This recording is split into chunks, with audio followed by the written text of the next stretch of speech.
프랑스 남부를 대표하게 되는 화가들은 여러 명이 있습니다. 근데 그 중에서도 단연 현대 화가들에게 많은 영향을 끼치게 된 폴 세잔을 빼어놓을 수가 없겠죠. 그래서 오늘은 폴 세잔과 더불어서 그와 관련된 와인에 대한 이야기를 들려드리도록 하겠습니다.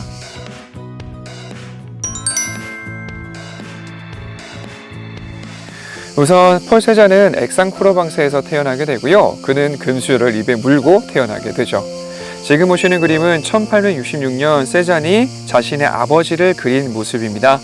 아버지는 우선 모자 사업가 그리고 은행가로서 엄청나게 성공했었던 사업가였었고요. 그래서 그림 속의 아버지의 모습을 보시게 되면 상당히 패셔너블하게 옷을 단정하게 입고 그리고 모자까지 쓴 모습을 볼 수가 있습니다. 그리고 세잔은 대비가 강한 색조를 이용하고 그리고 물감을 임파스토 기법으로 칠하게 되면서 그림의 분위기가 어떻게 보게 되면 조금 뭔가에 억눌려 있다라는 느낌이 들기도 합니다.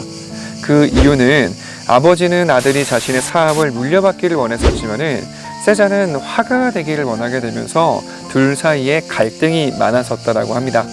그래서 결국 아버지의 뜻을 거역하고 화가길을 걸어갈 수밖에 없었던 이 세잔의 어두운 심리 상태가 반영된 거라고 보시면 될 것 같아요. 그리고 이후 그는 파리로 상경하게 됩니다. 그리고는 인상파 친구들을 만나게 되면서 그림을 그려나가기 위해서 노력하게 되죠. 근데 저는 개인적으로 인상파 화가들 중에서 성격이 전부 다 한몫들 하는 것 같아요. 세잔도 성격이 상당히 강했었습니다. 지금 보시는 그림은 세잔이 그렸었던 자신의 자화상입니다.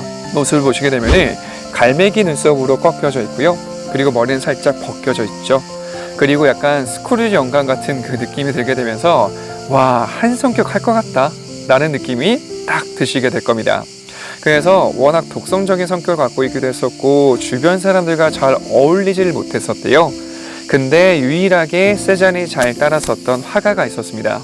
그 화가의 이름 바로 까미유 피사로입니다. 까미유 피사로는 성격이 되게 온순했었고 유순했었기 때문에 성격이 강했었던, 개성이 강했었던 인상파들 사이에서 항상 중재하게 되는 중재자 역할을 많이 했었다고 하죠. 그래서 세잔은 이렇게 이야기했었습니다. 피사로는 나의 아버지와 같다라고요.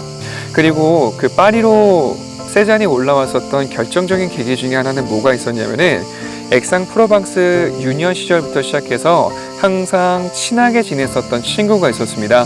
그 친구가 바로 19세기를 대표하게 되는 비평가이자 문학가 바로 에밀 졸라입니다. 에밀 졸라의 권유로 해서 세잔이 상경을 하게 됩니다. 그런데 후에 나중에 에밀 졸라 작품에 드러나게 되는 실패한 화가가 바로 세잔 자기 자신이었다는 것을 알고는 그는 그와 결별을 하고 다시 이곳 남불 액상프로방스로 내려오게 되죠. 그리고는 집안에 처박혀서 그림을 그리고 또 그리고 연구하고 연구하기 시작을 합니다. 그러면서 자신만의 독특한 화풍을 만들어가기 시작을 하죠. 지금 제가 그림을 두 점을 보여드리도록 하겠습니다. 한 점은 피사로가 그린 작품이고 한 점은 세잔이 그린 작품입니다. 피사로의 그림부터 보시게 되면은 흐르는 물이라든지 흩날리고 있는 잎사귀 같은 것들, 그러한 것들을 빠르게 그림 속에 담아내기 위해서 빠르고 가벼운 붓터치로서 그림을 그려냈다는 것을 볼 수가 있죠. 하지만 세잔이 그린 그림을 보시게 되면은 붓놀림이 상당히 일정하고 무게감이 있으며 상당히 구축적입니다. 이렇게 그는 잘 짜여진 구성으로서 그만의 독특한 화풍을 만들어갔던 것이죠. 그의 가장 큰 목표 중에 하나가 뭐냐면은 자연의 질서를 자신의 화면, 그 캔버스에 재창조하는 것이었었다고 해요. 그는 인상주의자들이 너무 빛에 집착했었던 나머지 고전이 갖고 있는 질서와 견고함을 잃어버렸다라고 생각했었습니다. 그래서 그는 인상주의의 고전을 담고 싶어 했었죠.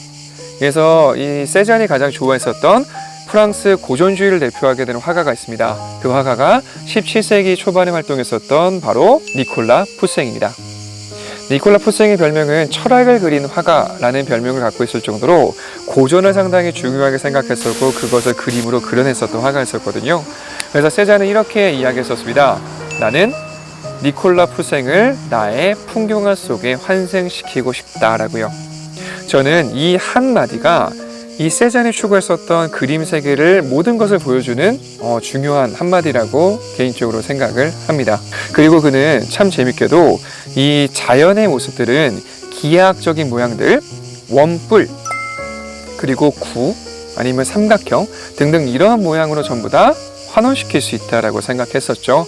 그래서 캔버스에다가 이러한 기하학적인 모습을 뼈대로 삼고, 그리고 색을 칠하게 되면은 그 자연의 질서를 화면에다가 견고하게 담을 수 있다라고 생각했었던 겁니다.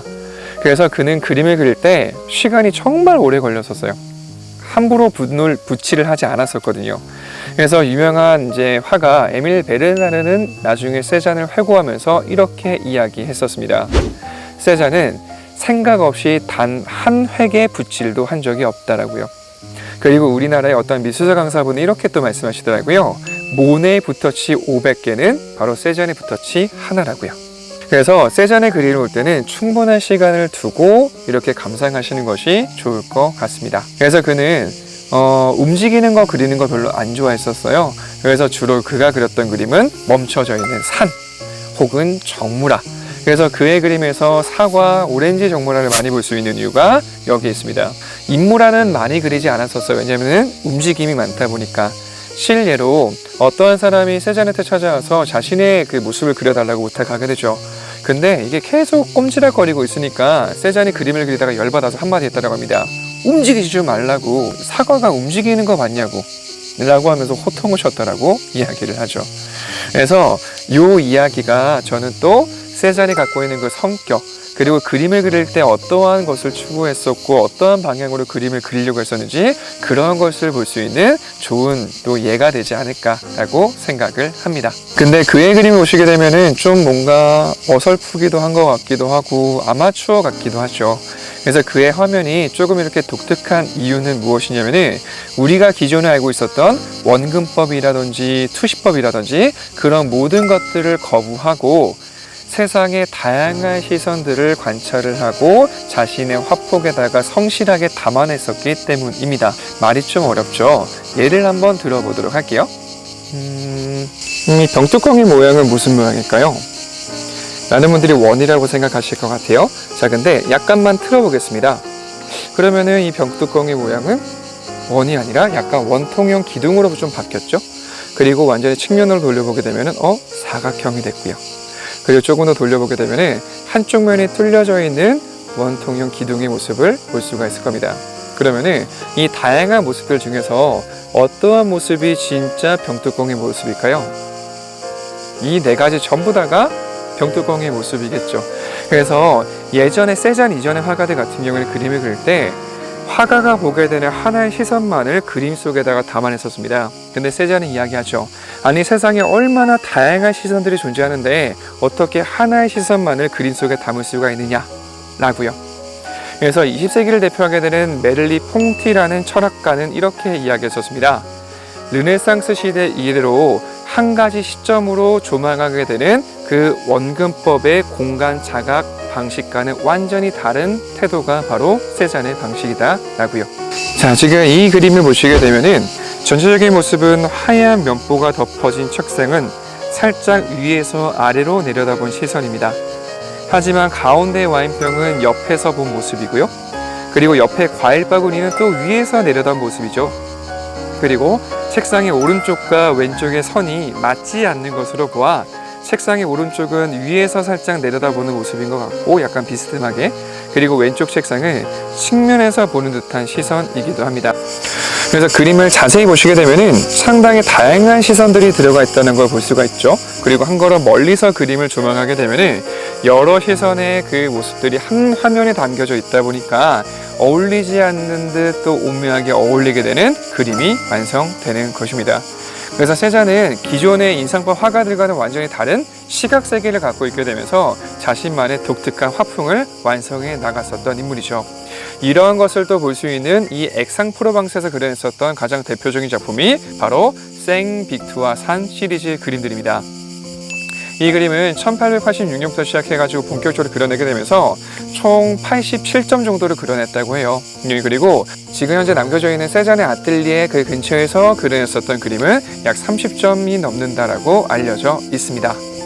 지금 그림을 보시게 되면은 그의 일정한 방향으로 무게를 주어 칠하게 되는 그의 둔탁한 터치가 보이고 있고, 그는 이 산을 그릴 때 자신의 캔버스에 공기의 유연함과 태양의 뜨거움과 바위의 난폭함을 담고 싶어 했었다고 합니다. 지금 저는 운전을 해서 이 액상 프로방스로 쭉 들어오게 되는데 저 멀리에서 이 생빅투아 산이 딱 보이게 되는데 진짜 속으로 감탄사를 자아냈었거든요. 우와라는 그 감탄사를 자아냈었는데 실제로 보지 않으면 진짜로 이건 느끼지 못할 감정일 것 같아요. 바위의 난폭함이라는 그 표현 자체가 가슴에 확 와닿게 되는데 나중에 진짜 기회가 되시면 남부에 오시게 되면 이 액상 프로방스에서 이 생빅투아 산은 꼭 조망해 보시면 좋을 것 같습니다. 그리고 그의 말처럼 크게 더욱더 분절된 붓터치와 사물과 대상들 사이에 윤곽성은 없어지게 되고 색채가 넘나들게 되면서 그가 원했던 것들을 고스란히 느낄 수가 있죠. 그래서 그가 자연의 진정한 모습을 화면 속에다가 구축하려고 했었던 그 결실, 그 노력의 결실이 바로 이 생빅투아 산 시리즈이지 않을까 생각을 합니다. 그리고 그는 1906년 10월쯤 야외에서 작업을 하고 있다가 그만 큰 폭풍우를 맞게 되면서 쓰러지게 됩니다. 그리고 일주일 뒤쯤 그는 결국 67세의 나이로 그의 고독했었던 화가의 생을 마감하게 됩니다. 그래서 그는 1880년 파리 화단과 결별을 하고 이곳 액상 프로방스 초유에 묻혀서 그림 작업을 했었던 사람으로서 새로운 시각 방식으로서 공간 자각 방식으로서 현대 미술가들에게 많은 영향을 주게 됩니다. 특히나 피카소라든지 브라크라든지 그런 화가들에게 영향을 주게 되면서 큐비즘이라는 것을 탄생시키게 되었고 그리고 주제로부터 벗어나게 되는 추상의 기원이 된다는 점에서 추상미술의 아버지, 현대미술의 아버지라고 불리고 있는 사람이 바로 폴 세잔이라고 보시면 됩니다. 그래서 저는 이 폴 세잔은 약간 이런 느낌인 것 같아요. 약간 은둔 고수 같은 느낌? 그래서 그 세잔과 참 닮아있는 이 남쪽에 와인이 하나가 있습니다. 그 와인은 바로 방돌 와인입니다. 그래서 이야기가 제가 평소 그냥 파리에서 자료를 수집해가지고 설명드렸던 건 다르게 직접 현지에 와서 이렇게 직접 눈으로 담고 이렇게 영상도 찍고 하다 보니까 그 영상이 길어질 것 같아요. 그래서 제가 영상은 1부와 2부로 좀 나누도록 할게요. 1부에서 이렇게 세잔의 이야기를 좀 들려드렸고 그 다음 영상에서 세잔과 닮아있는 그 와인, 방돌 와인에 대해서 설명을 드리도록 하겠습니다. 2부에서 만나 뵙도록 해요. 안녕.